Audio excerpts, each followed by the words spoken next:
welcome to the Daily Comic and Collectible, episode 579. Now today, the collectible of the day is the Jada Toys, G.I. Joe, Nano Hollywood Rides, Diecast Metal, G.I. Joe, and Cobra Vehicle 3-pack.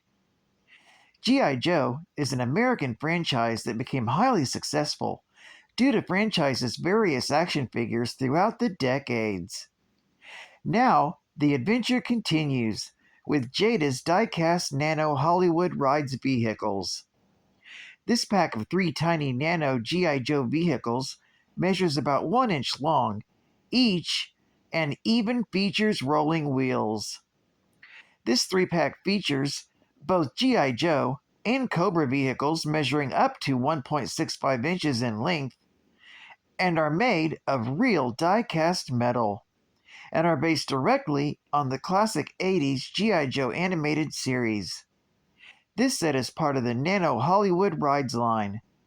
Pack contents include the Snowcat vehicle, the Vamp MK2 vehicle, and also the Hiss tank vehicle. This set was released in 2021 by Jada Toys. Now, the comic of the day is G.I. Joe, Volume 1, Issue Number 0, with the cover date of October 2008. This was the first issue released of the G.I. Joe franchise from IDW Publishing, with story by Chuck Dixon and Larry Hama, art by Robert Adkins and Tom Feister, and cover is by John Boy Myers. These stories are titled One Word and In or Out. One Word opens as a G.I. Joe team consisting of Duke, Beachhead, Flint, and Torpedo undertake Operation Painted Horse, an infiltration of the cargo ship Ben and Pearl. The Ben and Pearl is docked in the Haydarpaja Limited Shipping Yard in Istanbul, Turkey, and under the control of members of the Zog militia, with the intent of transporting an illegal arms shipment to Tampa, Florida, in the United States of America. The militia cut the doors off international shipping containers after they've been cleared for transport, then reload them with contraband before welding the doors back on. The Joe's mission is a non-lethal intervention. Utilizing XM-84 stun grenades, they subdue the terrorists with the intention of taking them prisoner and destroying the weapon shipment with thermite. However, the Joes fail to account for one of the members, who uses a stinger against the team. The missiles detonate the high explosives below deck, destroying the entire freighter. The Joes survive the explosion and manage to interrogate one terrorist before he dies. They get one word out of him, a lead to their supplier, Cobra. This story is continued in G.I. Joe, Issue Number 1. Story Number 2. In or Out opens with Conrad Hauser meeting with a superior officer in a classified location. On the table before them is a disassembled pistol. The officer asks Hauser a question: "Are you in or out?" With no idea of anything beyond the question, or even why he's there, Hauser questions both the purpose of the meeting and the officer's identity.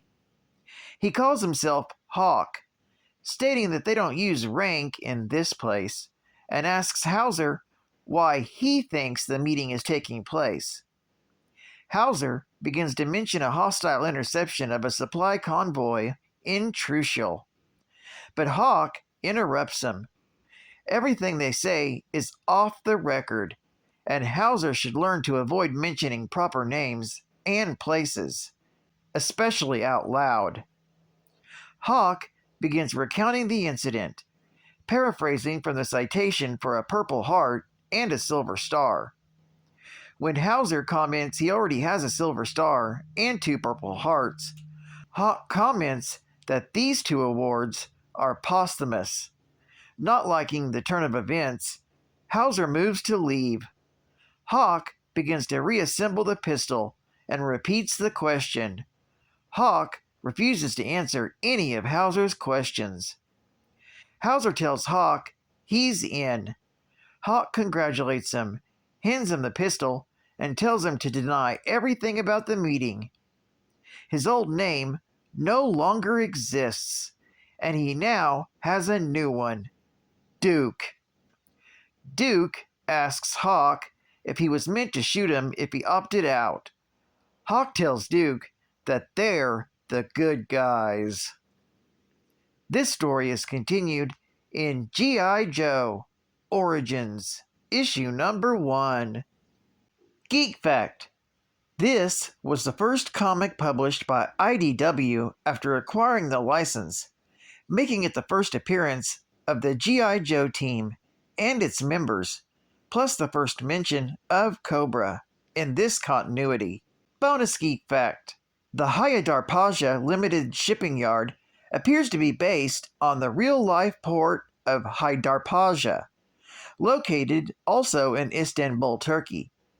Plus, the Zog militia are armed with AK-47s.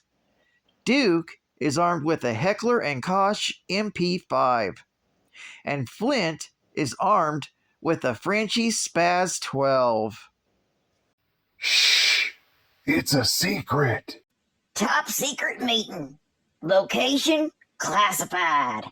Date August 25th, 2008. Field report. Operation G.I. Joe. Attendees: Dixon, Hammer, Costa, Gage, Atkins, Foster, Fuso, Johnson, Delato, DeVito, and Shaken. Clearance authorization classified red. Mission parameters: total annihilation of expectations. Gentlemen, you've been assembled as the ultimate fighting force to take on G.I. Joe. What this means is that you to be the best of the best in your field of expertise. There's no room for error. Readers will be taken by force. Dynamic storytelling and stunning artwork will win the day. Your skills must be honed to their finest. All previous and prior commitments are hereby suspended. Your goal, your only goal, is to achieve total domination of the G.I. Joe fans' imagination. Many of your targets were once held captive, salivating for every 30 days to pass, but have since escaped. You will recapture them, and you won't let them go. In addition, you have new targets. They are new to the field of battle. But be wary. These targets are elusive, but you will win them over. Your weapons are your wits and your training. No gimmicks. Tell your stories and tell them well. Failure is not an option. Yo, Joe! In transcript. And final geek fact: in IDW continuity, G.I. Joe is the code name for an elite counterterrorism force that was founded in 2006, dissolved in 2014, and then reformed in 2016. G.I. Joe's founder was Joe Colton. The leader of the counterterrorism unit is General Hawk, and the unit's top sergeant is known as Duke, even though his given name at birth was Conrad Hauser.